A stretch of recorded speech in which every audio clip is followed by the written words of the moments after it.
welcome to the All Things Nintendo podcast. I'm Brian Shea from Game Informer, and this is a weekly podcast to discuss all the biggest news in games from the world of Nintendo. We actually have a surprising number of news items this week. Then we'll be diving into Crisis Core, Final Fantasy VII Reunion, which is this week's big release on Switch.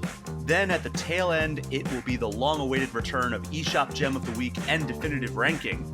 Joining me to do all of that is Game Informer's own Kyle Hilliard. Kyle, how are you doing today? I'm doing all right. It's a lot of end-of-year discussions coming up, you know? Oh yeah, we are going to have plenty of that here on All Things Nintendo as well. And then you'll also, of course, be able to catch all that stuff over on GameInformer.com for the publication-wide stuff. But just as a little bit of a spoiler look ahead, we will have some looks backs over the next 2 episodes after this one at the best games of 2022. So get ready for that. But this episode, I think, is probably the last timely episode of 2022 of All Things Nintendo, and then it's off to the races for end of year stuff. But Kyle, we have a lot to get to today, so we're just going to jump right in. And as is ceremony, we are kicking off this episode with some Pokemon news. It has actually been, like, let's say, a little quiet since the initial fervor surrounding like Scarlet and Violet died down. But we did get some news late last week surrounding the Pokemon Trading Card Game. And you've collected Pokemon trading cards at some point in your life, correct? My kid has. Even when I was young, I wasn't really a big collector, but there was a period of time where my kid was really into them. So that's basically my main familiarity with it. So if you close your eyes right now, you could picture what a Pokemon card looks like pretty well. Well, yeah, of course. Yeah. Okay. So the Pokemon Company announced that starting with the first Scarlet and Violet trading card game expansion, the iconic yellow border that U.S. players have always had will be changed. Did you know about this? No, that seems huge, weirdly. Yeah. that's been that way for decades. Yeah, so now it's going to have the silver border that has always been on like the Japanese cards, which Weird. They've said it's like to be like more uniformed and like more kind of in line with the entire global experience. And then they're also these sound more substantial to like the actual experience of playing Pokemon. There will be added emblems to indicate a subcategory of trainer card on the upper right or upper left corner. So it's going to say like supporter, item, stadium. So like if you have your hand kind of fanned out, you can more easily spot that. And then an added extra energy logo on energy cards to let you see them better. It's going to be in the bottom corner. So that way, like when they're stacked up on top of each other, you can see which energy card it is. So that seems like good, like quality of life stuff. And then here's kind of like the bittersweet side of this. So the bitter part, first off, is the company announced a slight price increase for everything. So booster packs are going to go from $4 to $4.50, which isn't super big on it. Like if you're just buying one pack, but if you're buying like a box of booster packs, that's going to be a pretty substantial bump up. Those are usually have, I think, 36 packs in there. So, you know, it's an extra $18. And then some of the bigger box items will also be more expensive. But here's the sweet part of this news. In a rare instance of a company actually giving you more value for a price increase, they're like, yeah, we're sorry. Like, you know, inflation is really like hitting us hard with like production and everything. But to make it up to you, this like price increase, they're actually going to increase the number of foil cards guaranteed to 3 per pack. And then extra items in the larger collections and like elite trainer boxes that you can buy. So that, I mean, what it's did kind it used to be 3 per pack? I mean, maybe I don't know a lot, but like that seems like a lot. It does. Yeah. Okay. So right now, I think it's just a guaranteed 1 per pack. And now what they're doing is they're bumping it up to any card that is rare or rarer. You know, like they like every card has like uncommon, common, rare, ultra rare, stuff like that. If it's designated as rare or higher, it's going to be a foil guaranteed, which is it hasn't been the case of that in a long time. Right. So that's actually a good thing, I think. And I don't know if it justifies the price increase in terms of like pure value to consumer, but it's nice that they're not just like, yeah, it's more expensive now, deal with it. Right.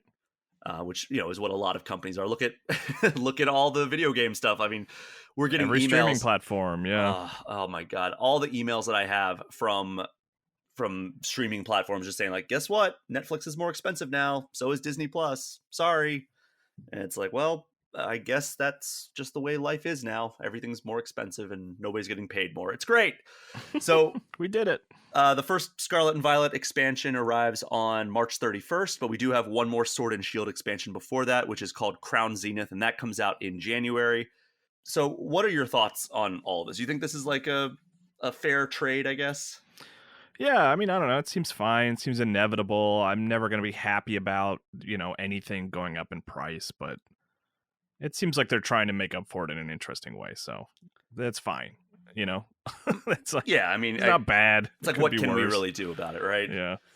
But I think that the fact that they're giving us something is nice because we're so used to just the prices going up and just having no like added value whatsoever. Yeah. So I mean, I guess I'll take it. I'll continue to collect Pokemon cards and be a massive nerd with binders full of Pokemon cards. But here is something that we can also be massive nerds about, Kyle, because I think this is something that a lot of people have been looking forward to. Nintendo finally announced that Super Nintendo World will make its US debut in February. So, for people who aren't aware, this is the kind of section of Universal Studios that is just modeled after basically a Mario game.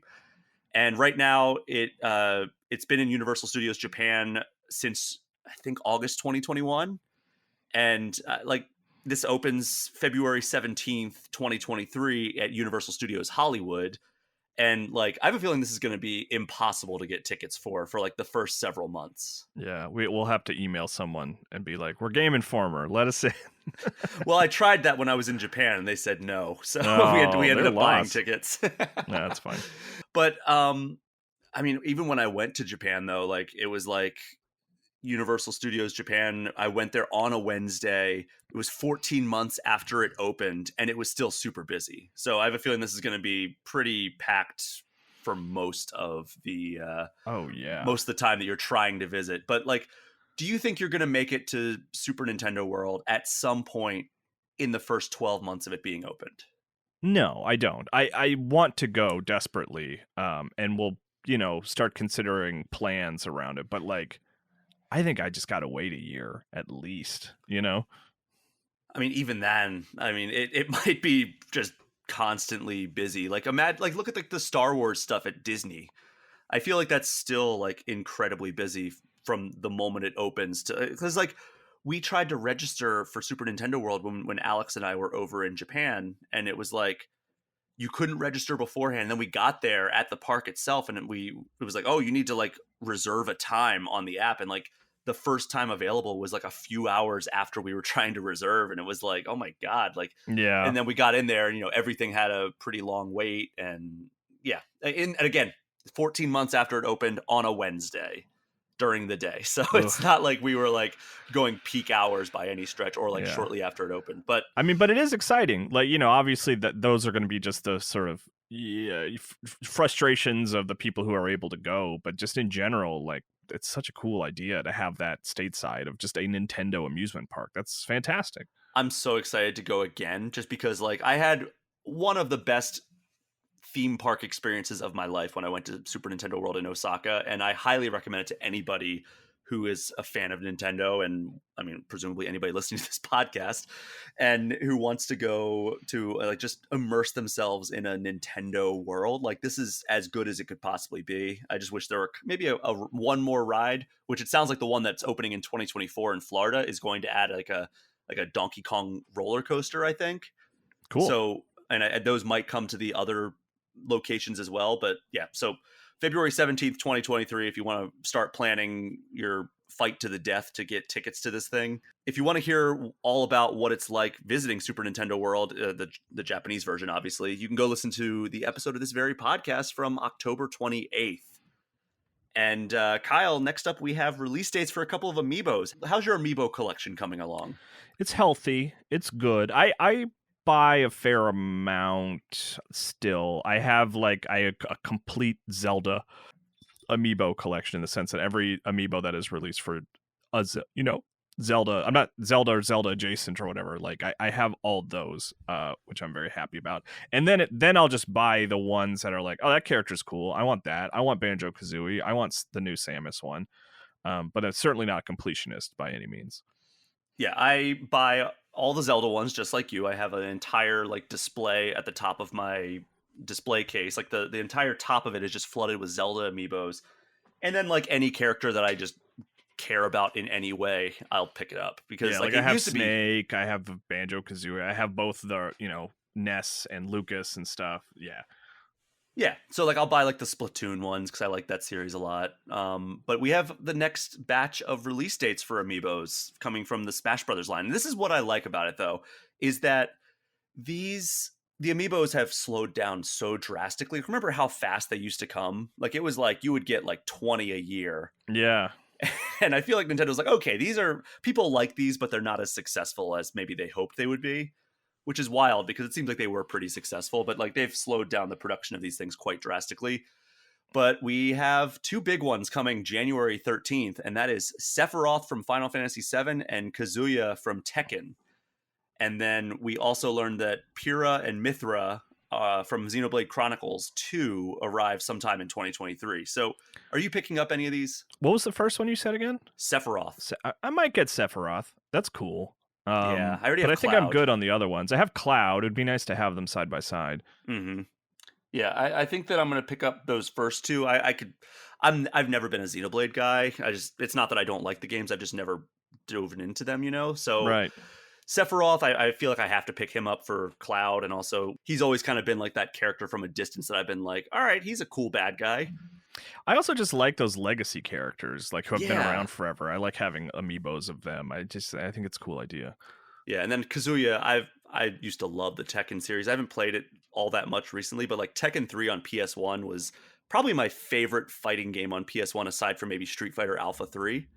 So I have a pretty good spot in my heart for the Tekken franchise. But yeah, Pyra and Mithra, I'm not really particularly interested in them, either in Smash Brothers or as amiibos. But Kyle, here's a game that I think that a lot of people aren't particularly interested in, but we've talked a lot about it, so we're going to keep updating people. But that's Mario Strikers Battle League, because we've talked a lot about how underwhelming this game is.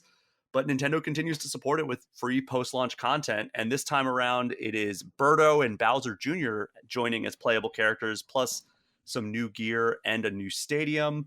So the gear is themed after shellfish, and it improves speed and technique, I guess. And then there's a new stadium called Urban Rooftop, and the free update is available now. Did you even touch this game? I didn't. I'm not a sports player in general. Like, I don't know. I liked Mario Golf. Sometimes the Mario sports games like will appeal to me and I'll lock into them and enjoy them. I think I reviewed a couple for Game Informer. I think I did tennis. I think I did both of the recent tennis games. But yeah, no, I just nothing about it. It was like, yeah, I'm good.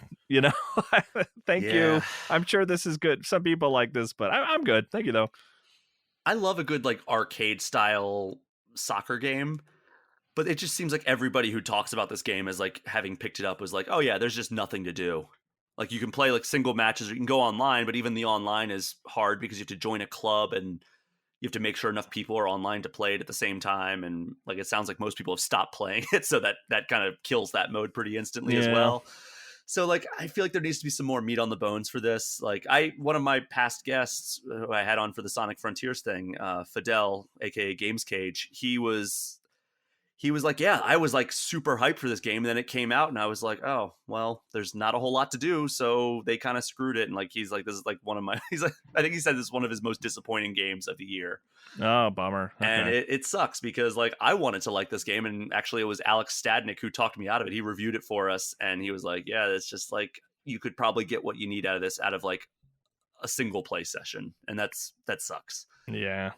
Oh, well. But I was tempted to pick it up because I saw quite a few retailers had digital codes for like $30 or $40 last week, but I just can't justify it with all that in mind. And then like, there's also way too many other games that I need to play. Yeah, and it's not like you're looking to fill your time with new games. I'm sure is the other issue. Right? And like I've not heard a single person who's like enthusiastic about this game after the launch. Like people were excited Jeff Grubb over at Giant Bomb, he loves it. He won't shut up about it. Really? Yeah.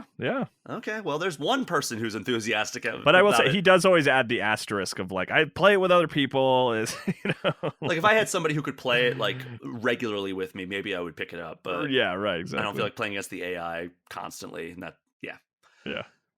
Kyle, you know what series may go on forever? Final Fantasy? I don't know. What you I got? mean, there's probably a lot of them. It's probably like Yeah. Zelda, probably Mario, probably Final Fantasy. But Bayonetta may go on forever, according to Oh Platinum Games' yeah. Hideki Kamiya. So I guess in an interview with IGN Japan, Kamiya said, quote, "I personally can't conceive the Bayonetta series ever ending. I want to make a Bayonetta 4 and 5, and I intend on pitching them to the company. We often talk internally about how we could make 9 of them. I want people Wow. who love the Bayonetta series to believe me when I say I'm not going to do anything that will betray the players." So does like the notion of a never-ending series appeal to you, or is it worry that like the series will inevitably stray too far from the original vision and like make early game like the stuff that made the early games so great? Man, yeah, I not super excited about the idea of like an endless series. I don't know. I don't even like endless games. but Yeah. but you know, there's I don't know, but at the same time I hope I'm still playing new Zelda games as an old man. So maybe I am. I don't know. Do you think it's even possible for like a kind of in-your-face bombastic game like Bayonetta to even jump the shark? Gosh. What does Bayonetta jumping the shark look like? No, I don't think it can really, unless it goes the opposite direction and becomes like a, just daily life simulator. Like Bayonetta hangs out at home and answers emails or something. That's where it jumps the shark. Why was that Cereza and the Lost Demon? It's Bayonetta Origins. Oh, yeah, right. That's yeah, maybe. Well, that looks like it still has some puzzling and action and stuff like that. Yeah. But anyway, our main segment, as I mentioned at the top of the show, is all about Crisis Core Final Fantasy VII Reunion. But Kyle, did you see that we have additional Final Fantasy news pertaining to Switch? No, what's that? So last year, you may have recalled that Square Enix started rolling out the Final Fantasy Pixel remasters on PC. Right. Yes. So these were HD remasters with pixel graphics of Final Fantasy 1 through 6. And people kept saying, like, hey, we want this on consoles. And Square Enix kept saying, like, maybe if like people ask for it enough. And I guess there was enough demand because the ESRB has officially rated Final Fantasy Pixel Remaster for Switch and PlayStation 4. That is cool. Yeah, I really want to play 6. I've started it a number of times, but I've never finished it. And maybe having it on Switch will be the thing that'll put me over the edge. That's kind of my experience with 6 as well. And I want Yeah. to I don't know like what kind of extra quality of life improvements they do, because like I've tried playing it on like the SNES Classic, and I'm just like, it's hard to kind of stick with some of like the outdated stuff of a SNES RPG in like the 2020s. Right, yeah. But like this isn't like I should put the caveat, this isn't any kind of like official announcement, but I think it's a pretty solid hint that these games may be on the horizon for Switch. But like, so is is 6 the one that you would want to jump in first if these did come? Yeah, I have affection for 5. God, I always get confused by this. It's because the numbers were all jumbled back in the day. Whichever one was Final Fantasy 2 on Super Nintendo. Was that 5, I believe? Oh God! Now you're anyway. It's just semantics, right? It like doesn't matter. That was the other one that I played a lot. Was that I had a Super Nintendo cartridge of that one that I borrowed from a friend and got pretty far in that one. Maybe further in that one even than 6. So it was 4. Was 4. Final Fantasy 2 on SNES. So Final Fantasy 4 and Final Fantasy 6 are the one. I think that's the consensus of like the two best ones. Maybe it's like 6 then 4 in a lot of people's eyes. Of that era, right? Of that 16-bit yeah. era. Yeah, I think so. Those are the two I would most be interested in diving into as well. But like, I don't know. I remember buying Final Fantasy, I think it was called Final Fantasy Origins on not Stranger of Paradise, but Final Fantasy Origins, I think was like a pack of like Final Fantasy 1, 2, and 3 on PS1. And being extremely like, what is this? Because sure. I was like, yeah. It's very different from like the Final Fantasies that we know in like the PS1 and PS2 era. But Kyle, we have one more news item. We kind of speed run these things, or speed ran. Oh, that's fine. A few weeks ago, we got Spotify Wrapped, and everybody got super excited about sharing their top music. But this week, we got the Nintendo Switch year in review. Did you do this? God, I did. And I just didn't play a lot of Switch this year, and my list was weird. Like Really? it wasn't very exciting. Maybe I can pull it up while you're talking about it, and I can remember what my most played games were. I So I guess it wrote was down mine Pokemon. while you pull yours up. Yeah. My top 3 played games were Pokemon Violet, Pokemon Legends Arceus, and Splatoon 3. And they give you like a distribution as well. And I wrote down my distribution here, which was 29% RPGs, 28% action, 23% adventure, which I think they I don't know how they're like delineating action versus adventure, because a lot of their stuff is like, I think they label like Zelda as adventure, which I think that's like an action RPG Yeah, kind who of. knows how that But works, right? and then all the other ones were like single digits. But like I think that this was kind of underwhelming. Like I was hoping for more insights, and like it gives you the genre breakdowns and like the top played games without total hours, which is the weird thing. I guess you could like get your total hours from your Switch profile, but and then there was the list of 3 games that you played right at launch, which for me were the exact same as my top 3 played. Oh, right. It was Yeah. like, all right, yeah, you played Pokemon Violet, Legends Arceus, and Splatoon 3 the most. And then go down to the next one. Here's the games you played at launch. And it was Pokemon Violet, Pokemon Legends Arceus, and Splatoon 3. And I was like, all right, well, that's not insightful in any way. You I know what think that, mine were? Actually, go Brian, for I it. haven't pulled it up. It's they actually are odd. Number 1, Chrono Cross. Okay, the Because Infinite Dreamers thing? yeah, because I did the deepest dive with MinMax on Chrono Cross. Oh, So I played Chrono Cross for the first time on Switch. And then Fire Emblem Warriors 3 Houses, because I reviewed that for GameSpot when I was at GameSpot. And then Kirby and the Forgotten Land is the one game that like I played without any obligation, that I just had a good time with.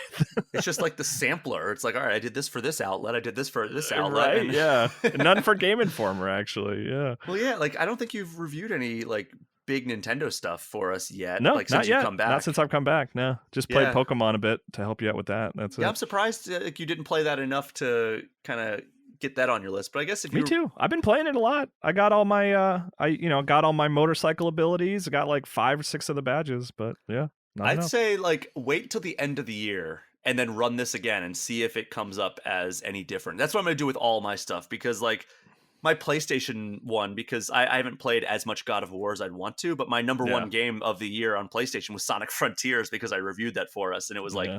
you played over 30 hours of this, and I'm like, yeah, I did. I played a lot of that game when I was reviewing it. Mine was Elden Ring. I think I had like 160 Oh or my something God. great like that. I'm waiting for Xbox to do theirs, because that's where I play like primarily for my multi-platform games. I'd imagine like it's going to be just a bunch of games that I reviewed, because I poured a ton of hours Yeah, I into mean that's like just Need how it for goes Speed for and- us, right? Yeah. Yeah, but it's still fun. I love like analytics like that. Like I like looking back. I wish Apple Music did a better job like Spotify does for their Wrapped, because like for Apple Music it's like, yeah, here's like your top 20 artists that you listen to, and then here's a playlist that we made of like the songs you listen to the most. And it's like, I guess that's fine, but like Switch and Apple Music, I think, were the most underwhelming like year-end stats things that we've gotten, and that's a bummer, because those are 2 of my favorite things to kind of take part in.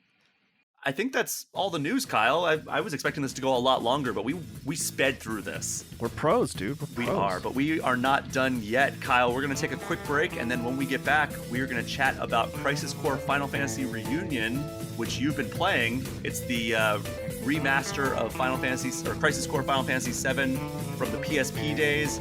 It's been brought to Switch and every other platform. We're going to get your full thoughts when we get back after this brief musical intermission.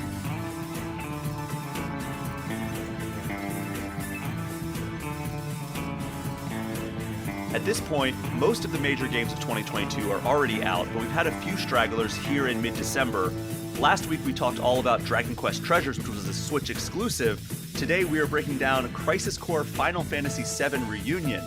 It is a remaster of the well-liked 2008 PSP spin-off game, and guess what? Among other platforms, it is available on Switch. But Kyle, I understand you did not play it on Switch.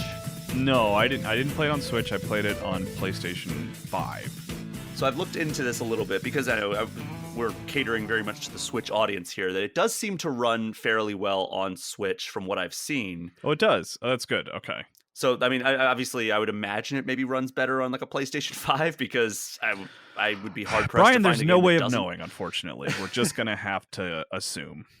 Yes, but I guess for people who aren't like familiar with this game, what's the kind of the elevator pitch of Crisis Core Final Fantasy VII? I mean, the elevator pitch is it is the canonical prequel to Final Fantasy VII proper. like the PlayStation 1, classic game, masterpiece, I suppose some would say. This is the game that takes place before it. But it came out after it. Yeah, it was a PSP game. It was a prequel before prequel mania just gripped every facet of the entertainment industry, you could say, because right now everything's just a prequel whenever it gets announced. Yeah. Yeah, and I didn't play it on PSP back in the day, despite being a big PSP guy. I've never been a big Final Fantasy VII guy. Like, I played the PlayStation game. I've tried to start it a handful of times throughout my life. I've never really made a ton of progress in it. And then I played through Final Fantasy VII Remake and really enjoyed it, and plan to continue playing those games. So in a weird way, it was like, it was good timing for me, because it was like, I do feel like this is like a necessary part of the Final Fantasy VII story, but it's like, it's tough to go back, to go break out a PSP to go play it. Mm-hmm. And and they remastered it. It's like, it's one of those ones that's like tough to figure out if it's like a remaster or remake. Like, what do those terms mean?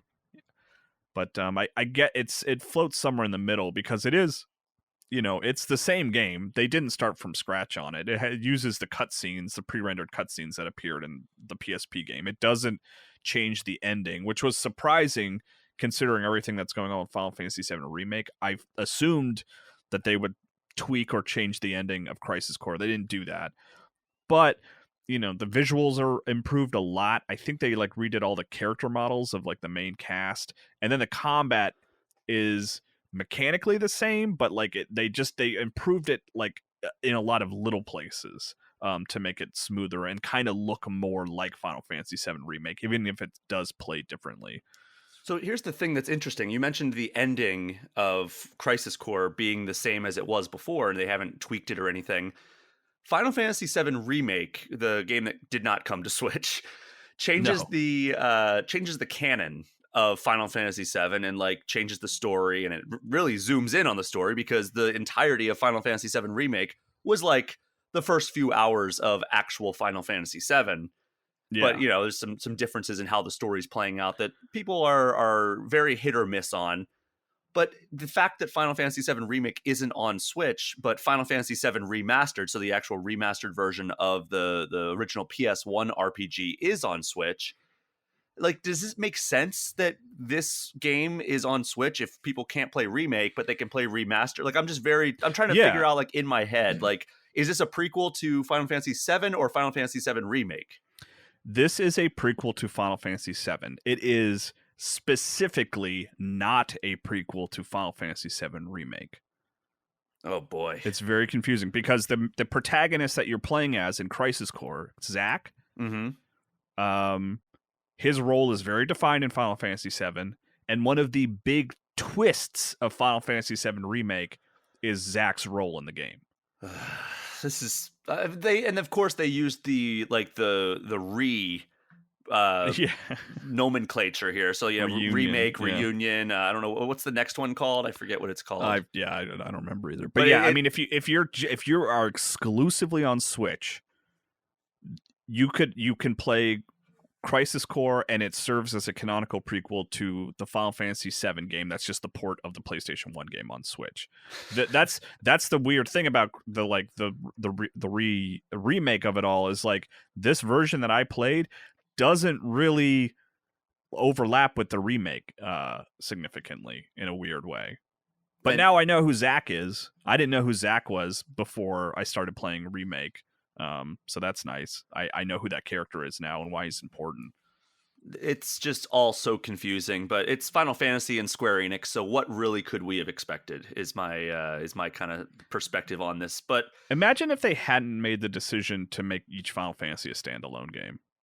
You know what I mean? Like, imagine if Final Fantasy 2 was like a proper sequel, and then we were dealing with it like have all this baggage and God, and then eventually it'll just all get retconned, and then Final Fantasy 13 comes out, and it's just a mess. Yeah. But it's like, I don't know what we're doing here with Final Fantasy 7 at this point, because it's like, why are we not adapting this to become a part of the Final Fantasy 7 Remake saga if we're releasing it amidst all these remakes and like these additional entries in the series that are like kind of expanding on the canon and changing the canon, and then let's put out a game that's a part of that canon, but it's don't worry, it's like what DC is doing with their movies right now, where it's like, all right, yeah, we're building this connected universe, and then there's this Joker movie, but don't pay any attention to that if you're interested just in this overall story. Oh, there's this Batman movie too, but don't pay any attention to that. It's so confusing. Yeah, I mean, DC's always kind of been that way, even in their comics, of just like things are standalone and some things aren't, and whatever. It's all just focused on making a good singular story, for better or worse. But the one sort of zoom out thing I will say is like, Crisis Core is generally considered to be the best Final Fantasy VII spinoff, right? There were a couple Final Fantasy spinoffs, and Dirge of Cerberus, from what I understand, is terrible. But have you played Theater Rhythm, Kyle? I have, yeah, but that's a great game. Well, actually, that game is fine. I'm not like over the moon for that game. I like Theater Rhythm, but like it's not a canonical thing, so that's just out the window. But like Crisis Core, best Final Fantasy VII, spin-off game with a worthwhile story. Let's make that available to modern players. Like if you zoom out a little bit and just sort of look at it at that sort of perspective, then it's like, cool, I'm glad it exists. This game was hard to play. The best Final Fantasy VII game that wasn't called Final Fantasy VII, just, the core game, that's now available to play on modern consoles. And if you want to see what Zach's whole deal is and learn more about Sephiroth, that game now exists on modern platforms. So like, that's cool. I like that. Let's do that, Whether or not any of that actually matters in the grand scheme of the adapted canon is another story, though. Yeah, right? like that's for down the line to figure out. But like if you missed Crisis Core and you like Final Fantasy VII, this is a great version to play. They clean up a lot of it. There's still a lot of like, it's very clear that this was a PSP game from more than 10 years ago at this point.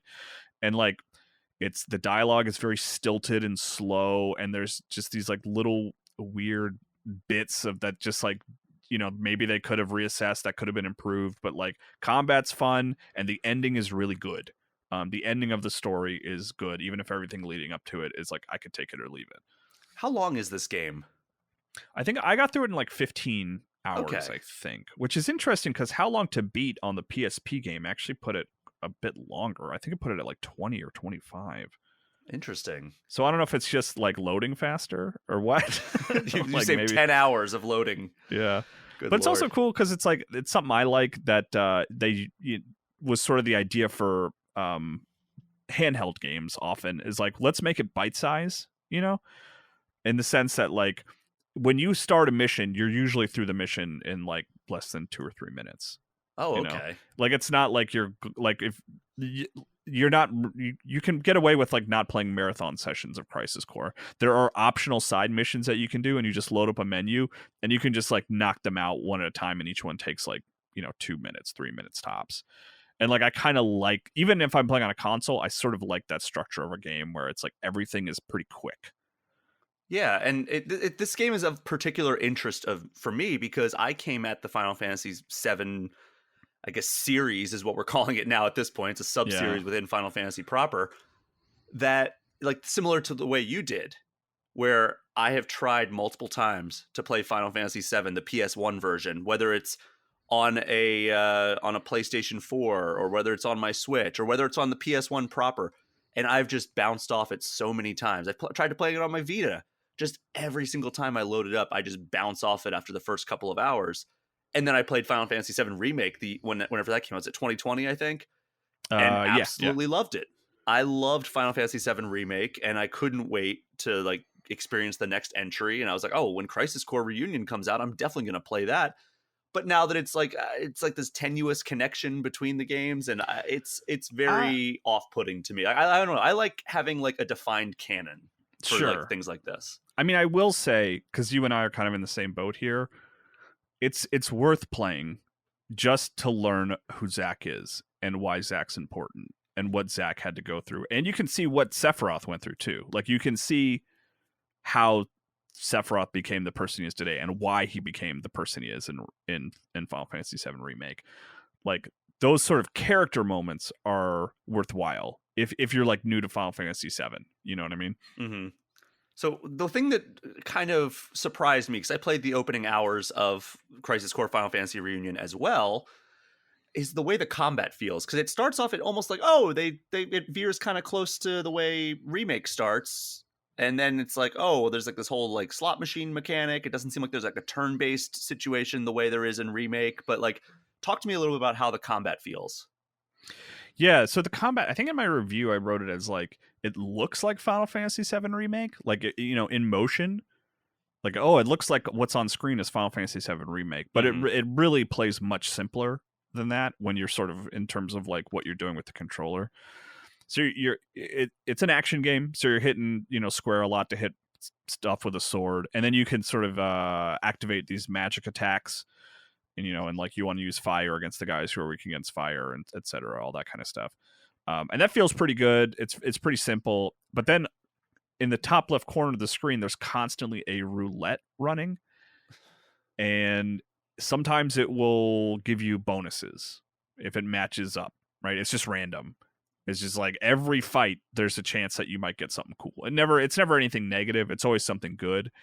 And that is fun in the sense that like, oh, sometimes you just get a nice little bonus, like when you need it most. You're in a tough boss fight, all of a sudden like, oh, I can just use as much magic as I want, and I don't have to worry about how much magic inventory I have. Great, I'm just going to load up on fire attacks and health attacks for this like 20-second stretch here. That's cool, but the problem is there's no way to sort of rely on it tactically because it's all random. Yeah, it sounds like you could like kind of hope for the best, get stuck in a boss battle and like be like, all right, well, I hope I get a good pull on this roulette, which I know there's always kind of some element of that in any RPG of like, oh, well, if I got a critical hit right now, it would really help me out. However, like this seems like even more randomized. Like, are there critical hits on top of this? Is there like how does all the RNG kind of come together to create the experience that you have? Yeah, I mean, you have the typical RPG stats, right? Like you can upgrade your luck and that kind of thing, and you can equip items to make your sword hit stronger. Like all that stuff is there. Like you could beat the game without this roulette thing happening in the corner. All it is like frosting on top of your cupcake. Like it's just extra stuff. But I did run into a couple instances during like a boss fight that maybe I was under leveled for or something like that, where I was just like, well, hope I get Ifrit this time. Nope, no I didn't. Okay, well I died. Oh, I got Ifrit this time. Oh, great. That knocked excuse me. That knocked out like half his health. Great. I'm going to win this time. And it's like, that's cool. That feels good, but you can't really strategize around it. You just got to hope for the best. Yeah, like I'm trying to think of like I was recently playing Need for Speed Unbound, which is not on Switch. It's only on Xbox, PlayStation, and PC. Then why are you bringing it up? Because there's an element in there. I don't want to like go too deep into it, but there's an element where it's it's very, very much randomized, and it just feels so unsatisfying in that. And I like that game a lot overall, but like there's some times where it's like it feels so randomized that like it just doesn't feel good. And I worry that that's how it would feel here. Because like if there's you kind of bow to the idea that there's always going to be some randomization, especially in an RPG and a Mario Party game. But with this, it's like it feels like it's an extra layer of randomness on top of the already like random parts of a regular RPG, which I don't know how I would feel about that. Maybe I would just need more time with it. I saw it in action in those early hours and like the early missions that you have in this game, but I don't know. I think I'm still just getting a feel for it. Yeah, I mean, it doesn't get in the way. Is like a nice thing to say about it. It's all positive, right? If you can just kind of ignore it and have a good time, and then just sort of occasionally you'll get like a bonus, Mm-hmm. Yeah. It's like in that sense, it's like, yeah, it's fine. It's different. It's unique. I've certainly never seen it in another game before or since. It wasn't the original game. It's not something that was added for this, but yeah, it's not even like I can't beat this enemy without that roulette system.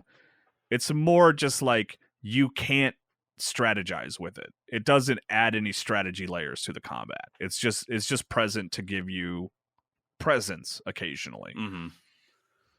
Now, here's something that we're going to go back to the story part of this again, because it's something that's very interesting to me that I believe they added the voice actors from Remake into this, correct? Yeah, and the performances are good, but it does that weird thing. It's like it's like the Kingdom Hearts effect or something, where people just talk so slowly. Like they just have a line of dialogue, the animation executes of like, execute shrugged shoulder animation, and then there's like a pause, and then it like the camera changes to the next character and they deliver their line of dialogue and then execute, whatever animation is necessary. And Yeah. it's so slow. And it's like, I don't know why that's still happening in video games. I mean, to be fair, this is not a modern video game. I'm looking at you, Kingdom Hearts 3. I don't know what your problem was. But, and so that's there. So, like, it's funny because, like, the performances are solid and it's nice to hear those voices and it's nice to have the whole thing voiced. But it's like, why are you guys pausing so much between sentences? Like, let's roll here. So is it safe to say that, like, with a lot of these voice actors returning for this game, that we get a lot of the familiar cast that people are used to with either Final Fantasy VII or Final Fantasy VII Remake? Well, specifically Remake. Okay. Yeah, I mean there was no voice acting in Final Fantasy. Well, I mean, VII. I mean the cast of characters, not the cast of actors. I'm sorry. Oh, sorry. Yes, yeah. There's like cameos and I think there's I don't know the level of like new characters, but like there's a bunch of returning characters that like I've now met in Remake. I mean, Cloud's in the game. You meet Cloud, and you mentioned Sephiroth and Sephiroth is Zack in there. Yeah, and then apologies, you're probably screaming at your podcast headphones right now, but the girl that you play as in the 7 Remake DLC, Yuffie, yeah, she has like a little cameo, kind of. And then some of the Turks are in there. Aerith is in there, because they're all important in Zack's story. Cloud inherits the Buster Sword from Zack, so. Yeah. With like Zack in particular, since he is the main character of this game, how do you feel about him after playing this game? Like, obviously, we don't want to spoil anything, but like your overall thoughts of him as a character now that you've played this, and like kind of what you're going to bring into the subsequent entries of the Remake saga, I guess. Yeah, I mean he's fun. He's like a goofball, which is like everyone in Remake at least like are pretty self-serious. There's not a lot of comic relief in Final Fantasy VII Remake. Like Yuffie is kind of close to comic relief, and she was like a DLC character. You know? Well, Cloud is kind of a comic relief character when he's put in like these like awkward situations, like the fish out of water moments. Yeah, yeah. He's like the straight man, right? Yes. Kind of like wearing the dress and stuff like that. But Zack is really more of just like this excitable kid who's like really eager to be a first soldier and like has jokes, and stuff like that. And like sometimes it kind of grated on me, but like overall I walked away liking Zack and am curious to see what his role in the future Remake entries will be and how he's going to be implemented, and like whether he will have the same characterization or if they'll sort of turn down his volume a little bit. I'm not sure. But overall I like Zack. With somebody like me who just hasn't really been able to get into Final Fantasy VII but loved Remake, how would you recommend approaching this game? I think you should play it, honestly. Like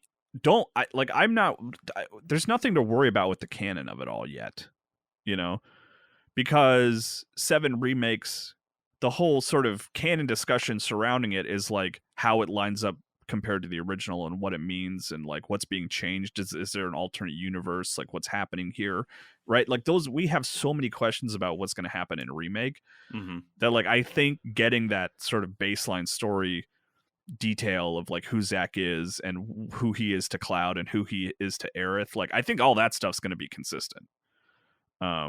So I actually I'm happy to have had the review assigned to me, Brian, as someone who's going to continue playing Remake, to have played it. Like I would recommend playing it, and don't worry too much about the larger canon yet, because we don't know what the larger canon is yet.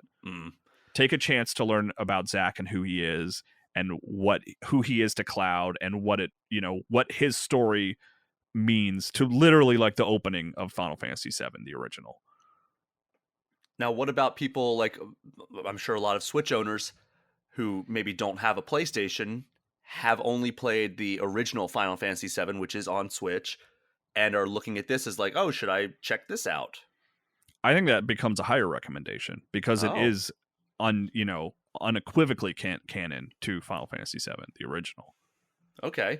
And now it's what solid. It's like a solid action game that's not too long. And if it sounds like maybe, it runs pretty well on Switch, then hey, here's a solid action game with a story with a good ending.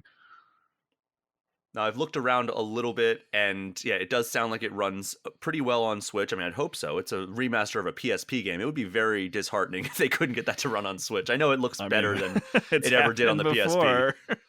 But still. But all right, well, there's a third category here that I want to get your thoughts on.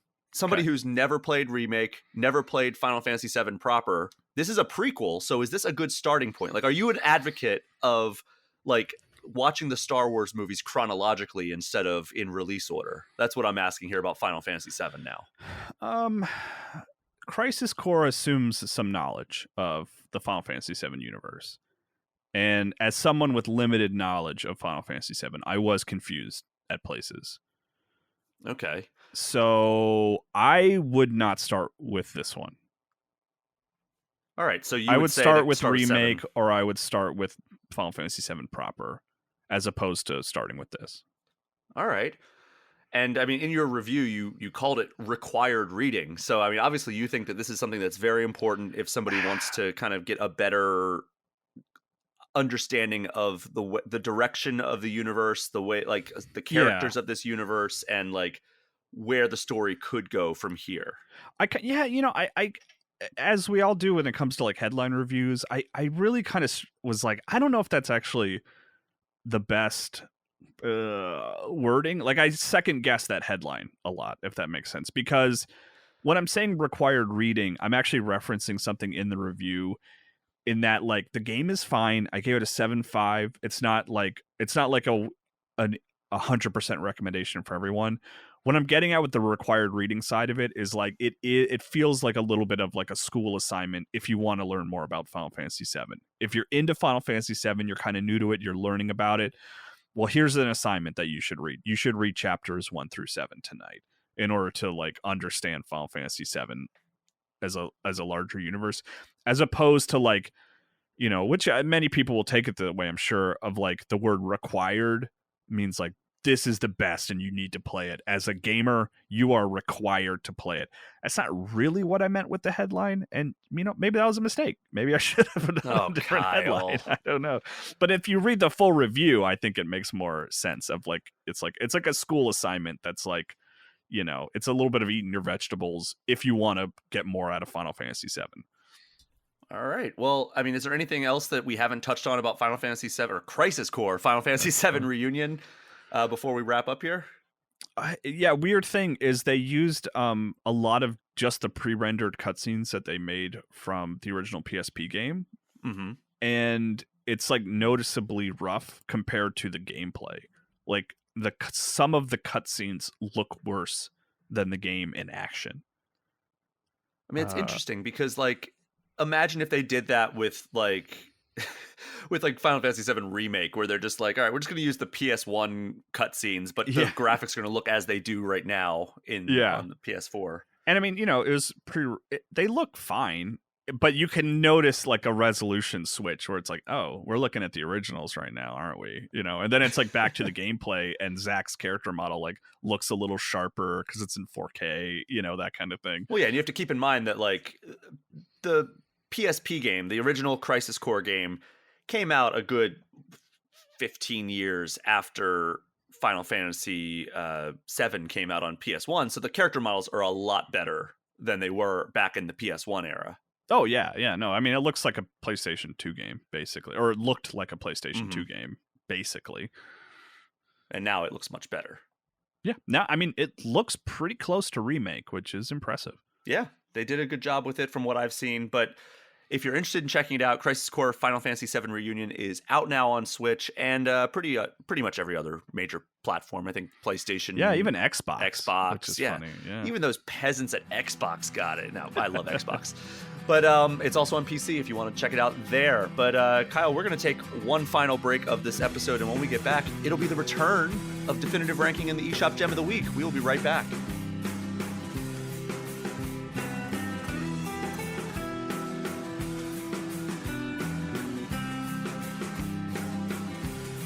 We are back, and it is time for Definitive Ranking, a recurring segment where we take a Nintendo topic and give our personal top 5 lists. Since the main segment of this episode was all about Crisis Core Final Fantasy VII Reunion, which is a remaster of a handheld spin-off, Kyle, I want to get your top 5 handheld games you want to see brought to Switch. So start with 5, count it down to 1, give me a sentence or 2 of each. Oh man, you know what? I didn't really order these. Oh, Kyle, I give you Okay, one. fine, whatever. Fine. I got it. I'll just whatever. Here, I got it written down. You ready? Okay, I'm ready. So these are handheld games that we want brought to console. Yeah, right? it could be a remaster. It could be brought as is. I'm envisioning in my head, in my list, that these are like at least up-resed versions of the games that I'm describing. Maybe some minor quality of life stuff, but I'm not saying like full-on remakes. And when you say console, like Switch is a totally valid platform. Yeah, Switch right? is one of those consoles that it could come to. It doesn't. I mean, Crisis Core, it doesn't like. It would be weird if you were like, oh, I want like PlayStation All Stars Battle Royale. 1, because it's not a good game, but 2, because it would never appear on Switch. But like something that would have the potential to come to Switch. Like if they plus they it came out on Vita, so we're all good there. Exactly. Yeah. But yeah, go ahead. Start at 5. Okay, 5 is Samus Returns. Metroid Samus Returns. Mostly for just so everyone could shut up about it. It was so frustrating to me, weirdly. I don't know why I was so invested, but like Samus Returns came out. I played it in almost like just a few sittings, I think, because I think I had an international flight right before it came out. And it was great, and I loved it, and I like put it on my personal top 10. And then for like seriously, like the day after it came out, everyone was like, I want Metroid, 2D Metroid. And I just would point at it violently and be like, it's right there. It exists. Play it. But like everyone had moved on from the 3DS at that point. Everyone was on their Switch already. Well, yeah, and like no one wanted to go back to their 3DS for some reason. I don't know why. I mean, I can tell you exactly why.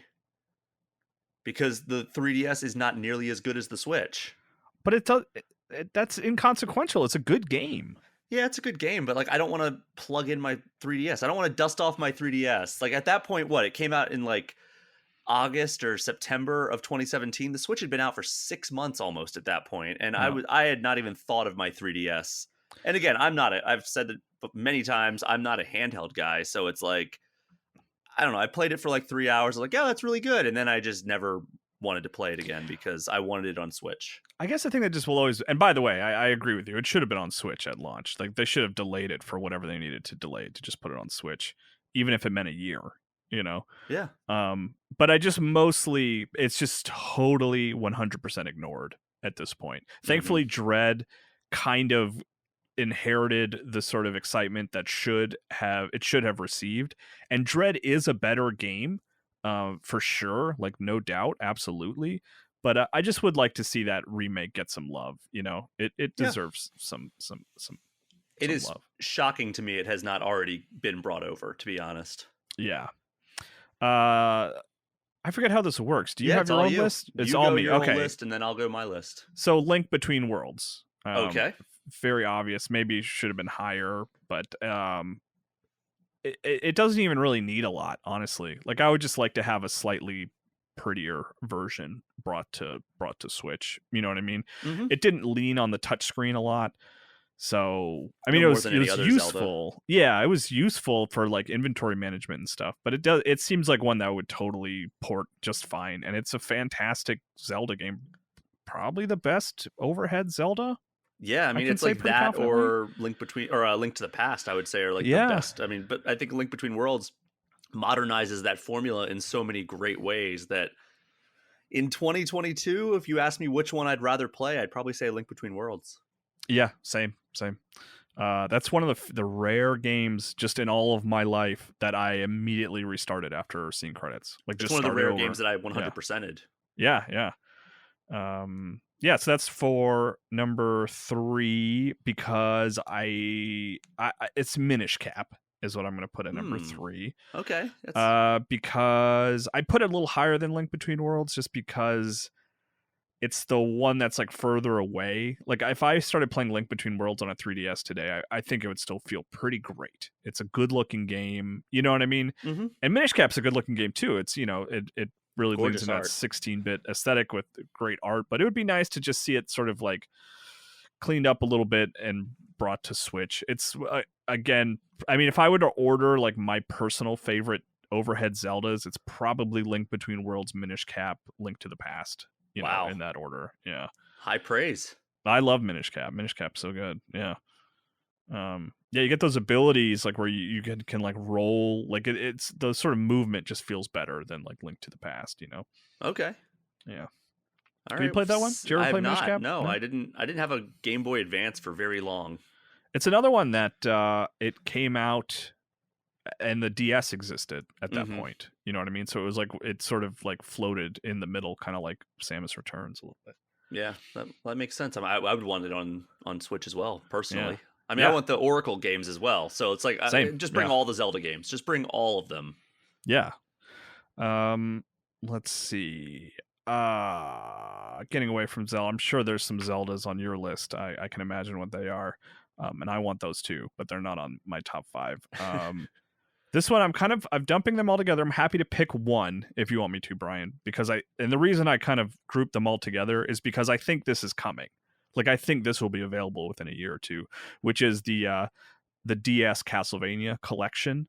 Those are my favorite. Castlevania Advance already, right? They did Castlevania Advance, which has Aria of Sorrow, which is fantastic. That's like really great. But my personal favorite Castlevania games, even beyond Symphony of the Night, which I also love, are the 3 DS games.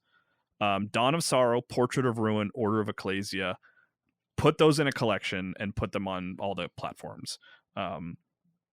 Dawn of Sorrow might need a little sort of nudging because there was some touchscreen stuff on it, but it's nothing that couldn't be translated to like doing with a control stick. It was basically like drawing a pattern on the screen when you beat a boss. And if you want me to pick one of those, if I can only pick one, I would say Dawn of Sorrow. But if and when those do exist, I think they'll come together as a 3-pack, and I'll be very excited. Like a double or a collection of some sort. Yeah, I think all 3 will be in there. Yeah. Yeah, and my number 1 is like a personal favorite that I bring up all the time, often. It's Drill Dozer. Yes, you do bring that up quite often. I love that game. I played it kind of recently. I don't know how this happened, Brian, but it was on my Steam Deck somehow. It was weird. I don't know how that happened. But it popped up like it just appeared. Interesting. I don't know. But yeah, I love that game. It's Game Freak's best non-Pokemon game. And I even remember visiting the studio, and like they had a couple of Drill Dozer things in like a glass case, and I just even remember you broke the glass and stole it. That's right. Yeah, I was like but I think they were probably a little surprised that they have like 90% of the cases filled with Pokemon stuff, and I'm like, oh, look at that Drill Dozer figure. I've never seen that. That's really I do cool. love those cases that they have at Game Freak, though. Those are very cool with all the memorabilia. Because I don't know if they've changed it or whatever, but on like the one side, it's like all of these like Pokemon figures, like a figure for every single Pokemon. Yeah. And then they have all the core games laid out, and then on the other side, it's all of the spin-off games. So like Pokemon Stadium and all those titles are over on the other side of the conference room that we were in. And again, you went, I think, a year before I did. Yeah, give or take. Yeah. So it may have been changed up from when I went there. They also had a guitar with Pikachu and Eevee on it. So that was interesting. Okay. It was like a full-on acoustic guitar, and it wasn't even in a case. It was just sitting in the corner of the conference room. And I'm very mad at myself for not trying to play it at one point, but I just kind of let it be. Yeah. But yeah, Drill Dozer, great platformer, 16-bit Game Boy Advance game, great mechanics where you sort of like have to rev up your drill and change gears to platform around and solve puzzles. And it also ended in a cliffhanger for a sequel that never came to exist. So now it's time. Let's do it. Yeah, screw Pokemon. That's not making any money. No. Maybe only that's talked about. why Scarlet and Violet came out of the oven kind of early. It's because they were busy getting started on Drill Dozer 2 for me Yeah, specifically. they devoted so much development team to Drill Dozer 2 that they Yeah. couldn't put enough resources into Pokemon Scarlet and Violet, and they just really had to half-ass it, basically. Yeah. All right, And well, that's a fair theory, I guess. yeah, I had a one bonus one because Yeah, I honorable was mention, fire away. yeah, I was like looking at like my favorite PSP and Vita games, and I realized it's like all of these are like available on console in some shape or form. Like I was gonna have Mega Man X, Maverick Hunter X on my list, which is the remake for PSP of the original Mega Man X that I really loved. But it's like I played that within the last couple of years using a PlayStation TV. Like it is playable on a television. It's sort of playable on a console, so to speak. So I was trying to think of like kind of more obscure games that you cannot play them on a television in any way, shape, or form. And the weird one that I landed on was a 2011 game called Aliens Infestation. Okay. It's a DS game based on the Aliens franchise, right? Where you play as like Marines, and it's kind of a Metroid-y 16-bit game, and like there's all these different characters that you can find and unlock. And the thing is like those characters die, and then they die permanently. And so you have like this big pool of like Marines to pick from to fight the xenomorphs, and they all have personalities and abilities and stuff. But like if you lose one, that's it. They're gone forever, just like they are in the movies. You know, if they die for real. So like it was an interesting sort of mechanic, and it was cool, and it looked great. If you can imagine like a 16-bit kind of Metroid-y. It's like so circular since Metroid was so inspired by Alien to begin with, that there was like a 16-bit Alien game. And then they had a mode on the DS, the bottom touchscreen, where you could play the knife game that they play in Aliens, where they have to like stab between the fingers and use the touchscreen. I was like, come on, that's just fun. That's just recognizing the franchise and rolling with it in a fun way. So you can also play that game in Red Dead Redemption 2. Right, that's right. Yeah, but with a touchscreen though? Not with a touchscreen. Yeah, unless, you have some weird mysterious appearance on your Steam Deck. Yeah. But yeah, cool Aliens game that doesn't get a ton of love because it was on DS and didn't escape that platform. Womp womp. Well, it sounds like a cool game. I never played that one, but yeah, that's a really good list. There's a couple of crossover items here. Number 5 for me is going to be Super Mario 3D Land. I know that Super Mario 3D World is the better game that's already on Switch. It originated on Wii U, so it was already on a console from the jump. However, I would have liked to have seen, like, I know we got Bowser's Fury as kind of like the side game to Super Mario 3D World on Switch. It would have been a nice little package to be like, oh, you can also play 3D Land, because I think there was a lot of really good levels in that. And again, I acknowledge 3D World is better, but 3D Land is also quite good. Oh, it's great. Yeah. It's not even that, like, I would say one's like better than the other personally, just that like 3D World takes the sort of established idea of 3D Land and blows it out. So I feel like I got a 3D Land experience on consoles. You know what I mean? Yeah. But 3D Land's great. Yeah, I enjoyed that a lot. Number 4, we don't have to dwell on this too long, but Metroid Samus Returns, for all the reasons we said before. Number 3, now this is kind of maybe cheating a little bit. Donkey Kong Country Returns 3D. And that is because Donkey Kong Country Returns was a Wii game, so it was on console already. However, the 3D version removed all like the forced motion controls that they added in, where you had to like shake your Wii remote in order to have Donkey Kong roll. So like it was mapped to a button on the 3DS version. So that's why I would like to have that join the Switch. Like just like we had Tropical Freeze make the jump from Wii U, have Donkey Kong Country Returns make the jump from Wii to 3DS and then ultimately to the Switch. Do you know if the 3DS one had like extra levels or content or anything? Oh, I don't know. I mean, because I don't think so. Like just a port of the Wii version with, the option to not use motion controls would be nice. Mm-hmm. And it would probably look better than the 3DS one, maybe, if it was like an upgraded port. I don't know. That's an interesting. I mean, they were both a weird standard question. definition. They're both pretty low resolution.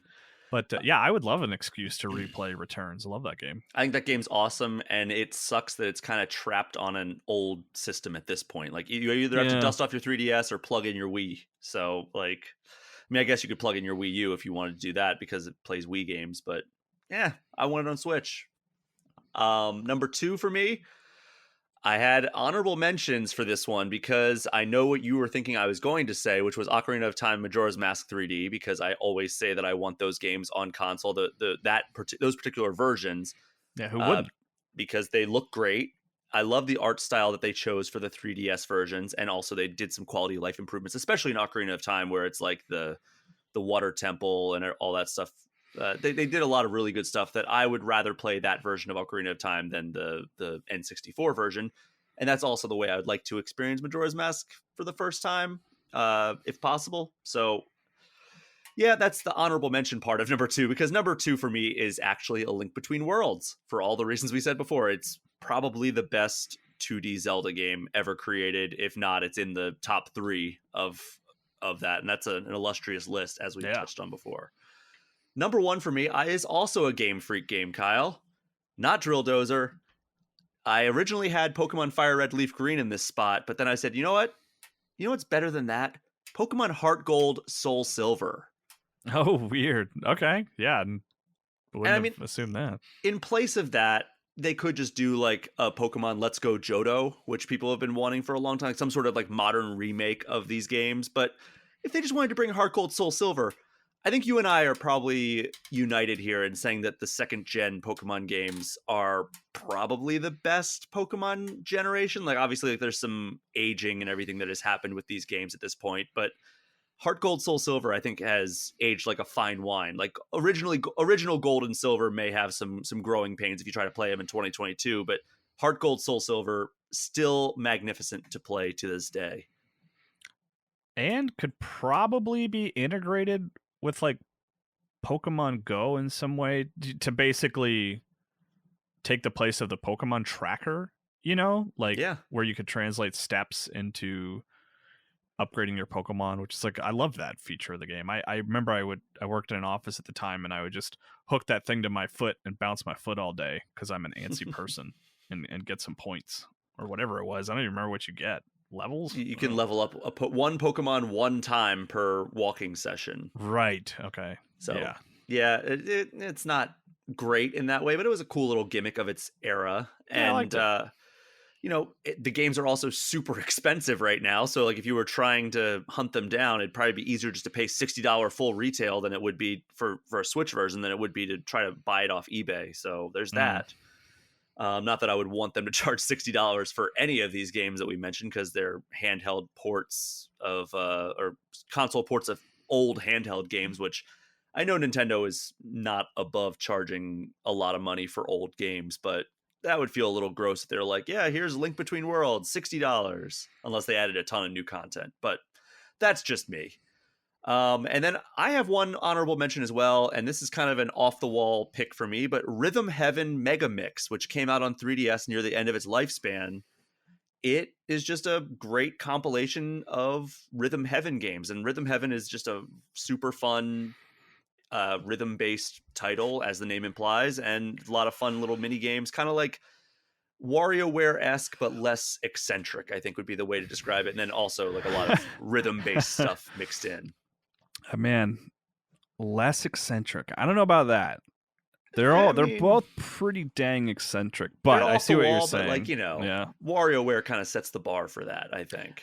I actually played that kind of recently because I have my 3DS like in my bedside, desk table on the bed or whatever, and I'll that's one of the games that you can just return to any time and it's still just joyful. Oh, it's super fun. Yeah, so it's one that will just kind of live on my 3DS. I'll charge it up every couple of years and play a couple songs, Mm-hmm.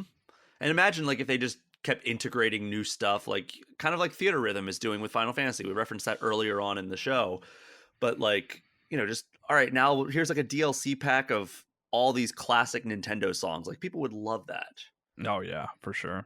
I need to check out I don't know when it comes out. December 15th, Melatonin. For PC, it's coming to Steam, is a very Rhythm Heaven inspired game. I need to check that out when it comes out. By the way, that game is also coming to Switch. Oh, it is. Oh, great, cool. Yeah, let me look that up real quick. It is actually coming to Switch. I don't know. It's coming to Switch. Well, like I said, releases December 15th on Steam, so maybe it also comes to Switch that day. Not sure. We will never know because the site just doesn't tell me. But Kyle, I think those are two very good lists of handheld games that we want brought to at least Switch, and if not, kind of wider. But a lot of our games somewhere. are also very much Nintendo exclusive, so it would be hard to see Donkey Kong Country Returns arriving on a Xbox One.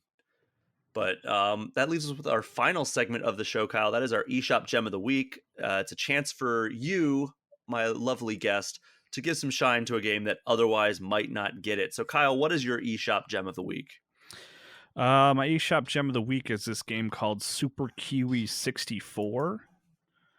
It's available on the eShop. I don't know if it's available on other platforms, but it is like a heavily inspired by Banjo-Kazooie specifically platformer that looks like an N64 game. It really does. I'm looking at the yeah. screenshots. If you told me this was like a Banjo-Kazooie level, I would say, oh yeah, it totally is. It even Yeah, like if you said this was a port of a 64 game that you'd never heard of, like you wouldn't bat an eye. You'd be like, yeah, that makes sense. And I haven't played a ton of it to be clear, but it's like it was $3, which I was like, yeah, I'll give it a shot for $3. And it feels great just running around the first level because, you know, it has the graphical style of a Banjo-Kazooie, but it has the frame rate of a 2022 game. So it plays very cleanly. And Kiwi, I assume the character's name is, you know, that's who you're playing as, is Kiwi. It is Kiwi. Can like, you know, right out of the gate can glide and has all these abilities. And they can like stick their nose in walls. Like they can sort of torpedo into a wall and stick in the wall, and then you can jump up and do it again. So it's kind of like the Mario Odyssey level. I don't know what you're talking about. Remember, you could capture the bird, and it would like stick into the wall, and then you could kind of slingshot upward. Right. Yes. It's even simpler than that. But yeah, it basically lets you climb any surface, which is like an interesting mechanic for like a collectathon kind of platformer. It seems cool so far. Like it seems like a really light, breezy, like nostalgic game with good controls, and I like it so far. I'm looking at the feature list right now, and it says low poly late 90s retro looks. That's one. Agreed. 2, Kiwi can jump, glide, corkscrew attack, and stick to walls in order to jump up almost every wall. 3, the levels can be played in any order to reach. I accidentally hit my keyboard and it went down to reach the ending, and it is not necessary to collect everything. Thank God, because that was the big thing I had with Ukulele, the first one that came out, which was just like another homage to Banjo-Kazooie. All that was by the actual X-Rare developers that made Banjo-Kazooie, and they were like, "Oh yeah, you still have to collect everything if you want to progress," and it was a pain. But I'm glad to hear that you don't have to collect everything to reach the ending. Then 8 compact open levels filled with tons of secrets. Okay, I like compact. I like open. I like tons. And then the final selling point here, which might be the one that pushes me over the edge, this is the only one with an exclamation point as well, features a bird with a long beak.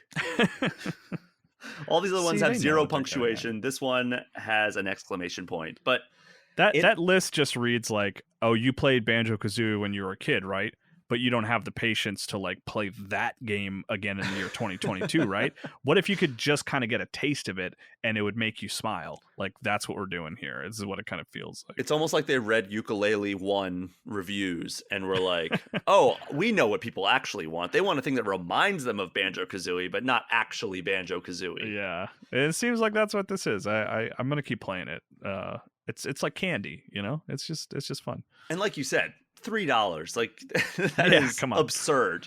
I used Nintendo points and got it for free, so I'm downloading it as we speak, to be honest. Exactly right. It's so easy to just click buy when it's only $3. Yeah. But Kyle, I think that's an episode. Thanks so much for joining me for this episode. Thanks for having me. It's always a joy to have you, Kyle.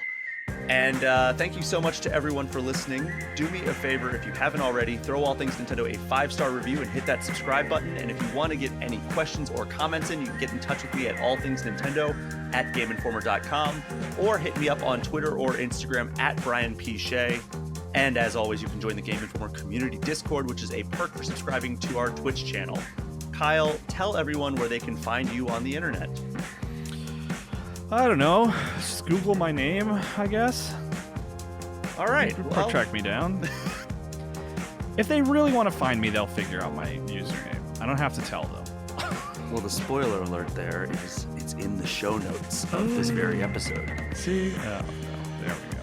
But all right, that's our show for this week. Thank you again for listening. Take care. We will see you next time.